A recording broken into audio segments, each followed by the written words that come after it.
to my talk series English with Purpose. I'm Vera, or the Mindful English Language Coach, and I empower professionals to find their unique and confident voice in English. The idea of English with Purpose talks was with me for a long time, and I finally am here. The goal is to ignite conversation around the fact that English can be a connector or a tool that can help us express our views and our thoughts and our ideas with the rest of the world. And part of the goal for this talk is that I want to release the pressure of perfection for professionals where English isn't the native language. Ready for an interesting conversation? Follow me. So, hello everybody. Here we are with another English with Purpose talk. I think this topic is going to be very interesting for many of you, especially when you are an expat or if you have relocated for work and your career. I have Adelina here as a guest. We've been following each other's work for a while now, right? Yes, quite. Yes. I find her work very interesting. So before we start, Adelina, can you tell us something about you or what you do? Sure. Thank you so much, Vera. And hello, everyone. It's a pleasure to me to be here today. So I'm Adelina Stefan. I'm based in Zurich, Switzerland for the last almost 8 years. The time seems very fast. It's been a while, right? And I'm a professional coach. I specialize in expat career transition, career development, and leadership coaching. I've been an expat myself here in this country and in other countries, and I've always worked in an international environment since I started my career, working in an English-speaking environment, first with students who are learning a new language. Then later I worked in tourism with international agents, and then I discovered a passion for training and development and then for coaching. So I came here to join my partner, husband at that time. And I started working on different projects as an intercultural trainer. I did an MBA and a master at the same time. It was a very challenging time. I didn't know how to navigate it with all the new changes. And then later, I decided to focus more on the coaching side, so which I've been doing for, I think, 7 years constantly. But initially was more like with a corporate focus. And then once I discovered the need of career services for people in transition, there were a lot of many personal individual clients who reached out to me. I said, that's actually the same work because it's about human, like being fully present with them. And I started offering the services both to companies and to individuals. So that's something that I love doing. I have a 4-year-old daughter as well, so work-life integration is important to me. I cannot call it balance because there is no balance. So I mean, like, balance would be like life is about riding the waves, right? Exactly, like it's navigating more of and getting more of what really matters and constantly inspecting, adapting, following your purpose. Challenging. I understand. Your background is very interesting, especially the point or the part where you said you've always been engaged with international work environment, and also the need from your clients for the coaching that you provide now. But for us who are not so into the intercultural communication coaching, what is it? So in simple words, it's a way of making people feel comfortable when they are faced with different cultures. And as a coach, we say that we cannot be judgmental, so we put our judgments or assumptions aside. At the same time, when we think about cultures, you cannot resist from making assumptions. That's been since ever.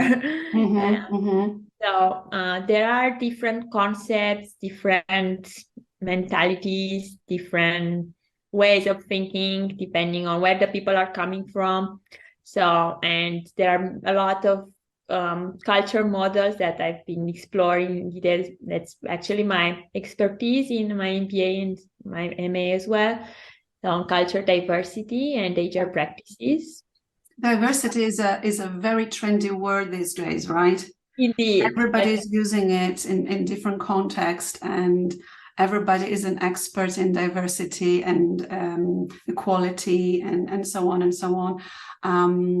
And I think what you do is so important, especially for people who are transitioning in their lives and they find themselves immersed in a different culture.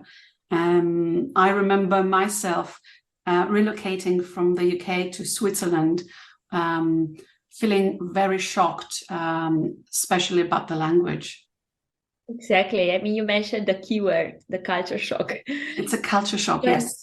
Even if it's not the language, but I think that when we think about the Swiss culture, in the intercultural context, we can associate with a coconut. Mm-hmm. But it's very tough, how at least we expats perceive it at the beginning. You need to navigate it on your own. You need to kind of find your way of moving forward, but there is a lot of uncertainty, and the language, as you said, that's a barrier, and it can be a barrier for years. And I have this I've been hearing this from my clients as well, who kind of understand that language is important, so they try to rush and translating their resume into the local language, but unless they are fluent in the language itself, doesn't make sense, because like this is important. Yes. To use it. I think what you're saying is important. I felt shocked, and also my clients have a certain shock around a language that is not their own.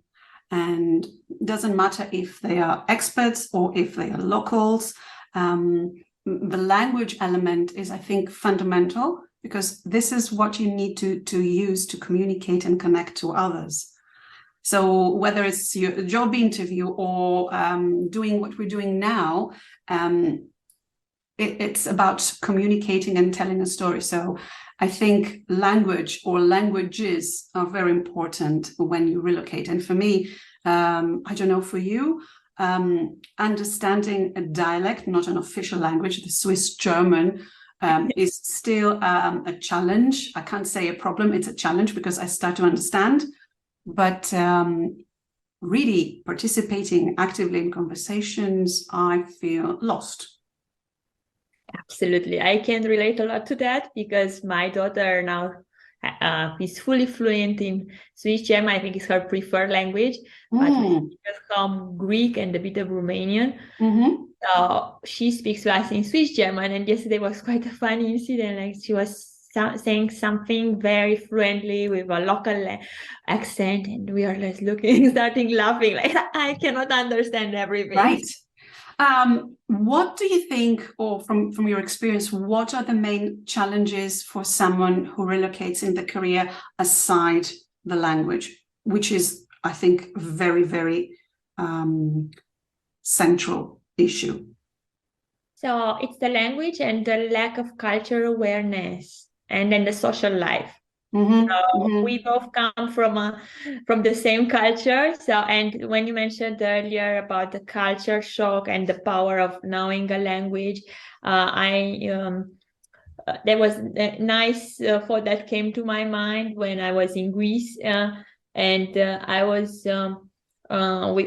part of an international community of students who were coming to the University of Athens to study Greek for 1 year. That was mandatory to get proficient in order to do their bachelor degree. But the community and the language and the culture itself was so different that make it easy for them to integrate. But when we think about Switzerland, because of the culture, things are more complicated, or they're more complex, I would say, and they would raise a lot of stress or anxiety for the people. Insecurity too. Absolutely. And not necessarily that this is 100% true, because there are people, when we look at the culture profile, we can see there are people who can easily integrate in Switzerland, while others cannot, because of their values, their unique characteristics, their history, their way of being, and way of participating into the community. I think the personality, if you combine the culture and the personality and the style and the goals of the person, that's what gives us the full elements of who they are truly and who they want to be. How do you help people who find themselves in such contrast with their personality, the values, the core values somehow clash with, for example, the Swiss culture or another culture that they find it not easy to integrate? So on a personal level, I think the most important thing is looking at who you truly are, understanding yourself first before understanding the host culture. And that relates to any culture you're coming from. And then looking at things like very simple things like what would make you happy, what made you make this transition. So what is your purpose? What do you want to achieve in that country? What kind of roles you are looking at? Thinking from a career development, what are the things that you want to achieve? There are people who say, I want to start my own business, or I've always been a consultant, I want to do the same. Or there are people who have a background in a specific area and they need their degrees recognized, and that requires a lot of things, including the language, that would come again as an obstacle. So they would need to reinvent themselves and create something new. So then we go back again to their values, to what they love doing, what they don't love doing, or what is the support that they need. I think the support is very important, and I see, including myself, we are very resistant in asking for support, or believe that there is no support available, because when you come into a new country, there is no network. You have no family around most of the cases. You feel alienated, I think. You feel very alone. I love that word. You having the issue. Everybody else is going about their business, and it's you who doesn't understand anything, and it's you that you cannot speak the language, and it's you who is not ready, and all these things. And I like how you repeat the core values. For me, it's the same thing. Me doing what I do because I'm aligned to my core values. And also I remind to the people that I coach, why don't you think of, instead of I'm not fluent in English, or people, if I speak, will judge my accent, to say, well, what are your core values? Why you're in the room with them? What do you want to offer? Instead of being self-critical. We all have this tendency, and especially when you are new in a country that you've never been before, things are not always how they seem. And coconut, I think, fits very well to Switzerland. It's a little bit hard on the outside, but very, very nice and nutritious on the inside. But it takes time, from my experience, and it takes also adaptability. You need to adapt. You can't have, how can I say, your own way to everything. Exactly. I love what you said there about the feeling of alienation and the alignment. So I think that's a beautiful way of making this, like visualizing this transition. So from feeling alienated, feeling frustrated, or being alone in this journey, to create that alignment that would allow you to be who you truly are and achieve your purpose. So know your how and work towards that, and feel empowered, and to empower other people, because we are never alone we are always interacting with somebody. Of course, we're not alone. And I think coaches in your field and in my field are very, very important, because getting the right support, I think, is the right way to integrate and to adapt to a situation. I have another question. I remember recently I approached you to ask some questions around CVs, and I know that you are an expert in that. So according to you, what makes a CV a good CV? So there are a few things that we need to consider. First of all, it's about the individual itself. So who that person is and their unique contributions. We call it achievements. So and to answer this question, I believe that it's really important that at the end, when you have a CV well written, it should reflect you, not the person who helped you write that. Why I say that? Because there are many people who come to me and say that they are looking for someone to write their CV for themselves. And I say, I can do that, but I don't want to do it because it won't describe you fully. It will be very limited. I can write very nice text based on what I know about you, but what do I really know about you just in half an hour or based on a piece of paper that you'd share with me? So we always do it in an interactive way. So to ensure that at the end, the person gets clarity on who they are truly, on their achievements and their unique contribution to that specific role that they want to apply for. So that's the tailoring part. So it's a long process. And of course, now we need to also consider the format of the CVs with the automatic systems, the ATS used by companies to screen candidates. So the format is important. That's more on the technical part. That's something that I always look at before we start exploring their personality and their career progression. And then it's the local, the culture, like insights, like how CV in Switzerland may be different from the UK one. I'm thinking like the CV format and the structure in Switzerland could or is different from a CV in Germany or a CV in Italy.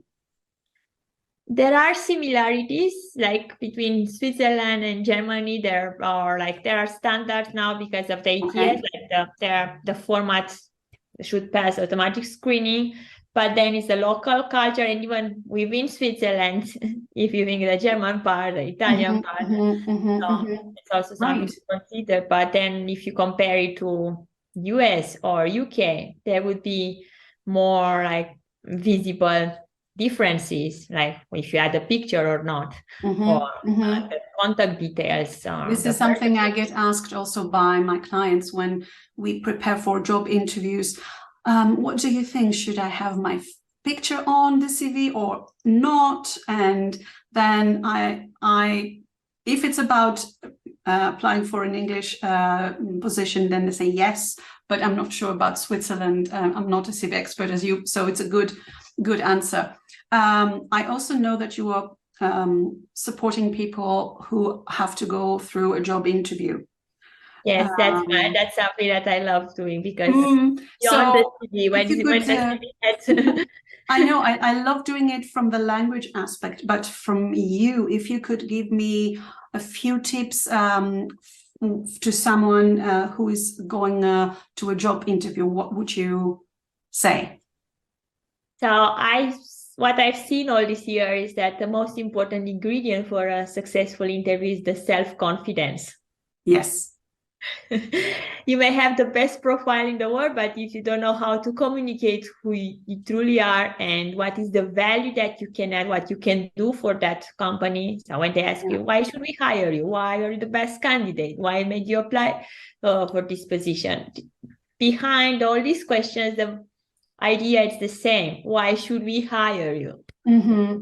So, and if you know how to communicate that and use your elevator pitch that you have created and make that alignment between your values again, and that's target role, like the values of the organization, the values of that position, then you would be able to create a dialogue with them. So yes. If you are not confident, and then that's your expertise, like the language that you use. Like you can see this even in cover letters.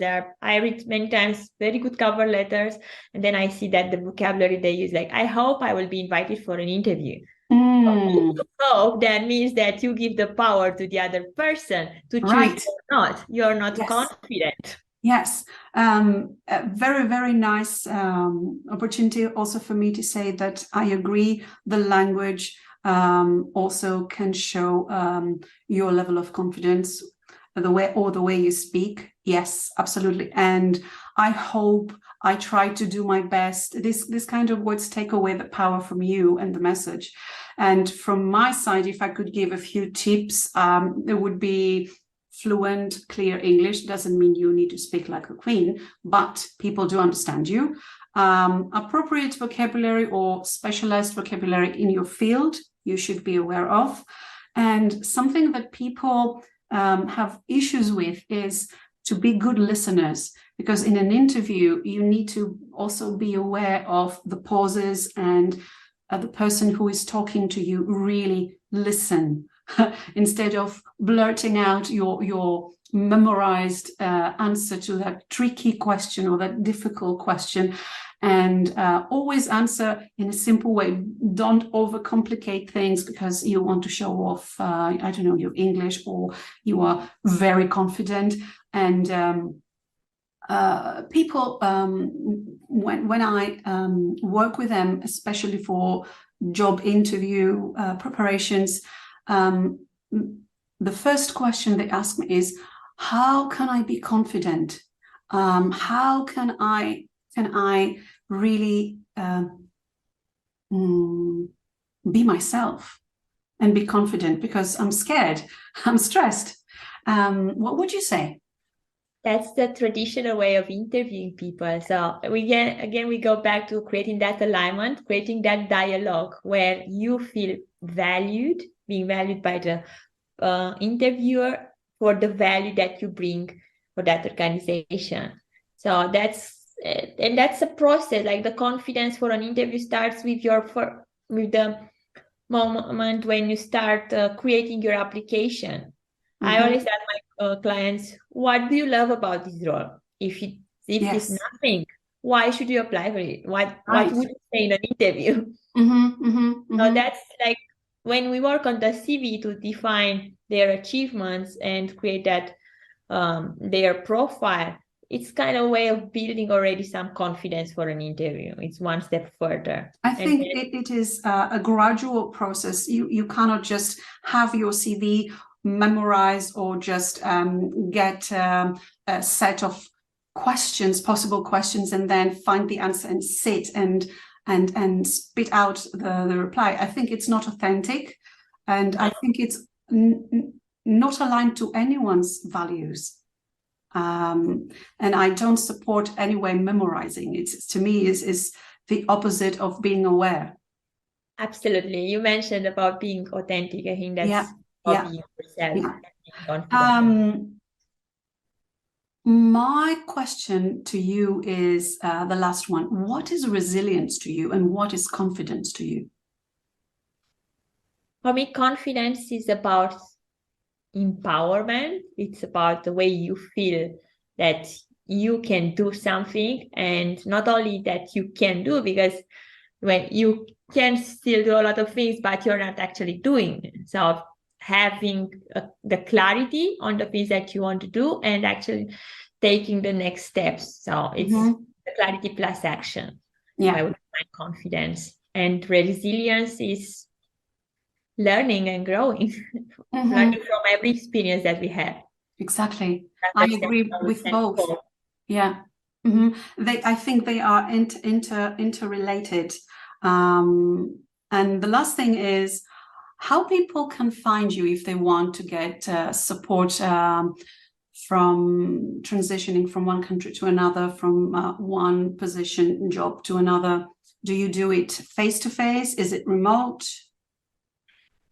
I think now for the last years with the COVID, it's maybe remote. Even neighbors I've been coaching, I had clients, they still prefer to meet online. A bit faster, like we don't need to commute. But within Zurich, we can also arrange in person. So people find me mainly from recommendations on my LinkedIn profile or on my website, the advanced. Okay. Very good. For me, COVID was a very, how can I say, a gift in a sense of people reaching out to get support. And lately, people were asking me, where can we meet and get coached face to face? And since this week, I'm working and also promoting in an introverted way that I have now this VIP day coaching in Zurich, and I believe in this human connection. This face-to-face connection is even more powerful. So I think in the future it's going to be, coaching is going to be a combination of remote and also face-to-face support. Absolutely. And I love that combination because it's totally different when you meet that person in person fully, and then in coaching you can notice any kind of gesture or movement or what is not said. And that also applies to a job interview, right? That's why most of the company prefer to have a final interview in person, just to get to know the person, not reading notes or anything else, just be authentic. I could really talk for hours about authenticity, core values, cultural shock, integration, so many other things. But I think let's wrap it up here for today. And I invite you, if you have the desire to transition from a job to another, to really reach out to Adelina. I think she does a lovely job to that. And I see you in another talk soon. Thank you. Thank you so much.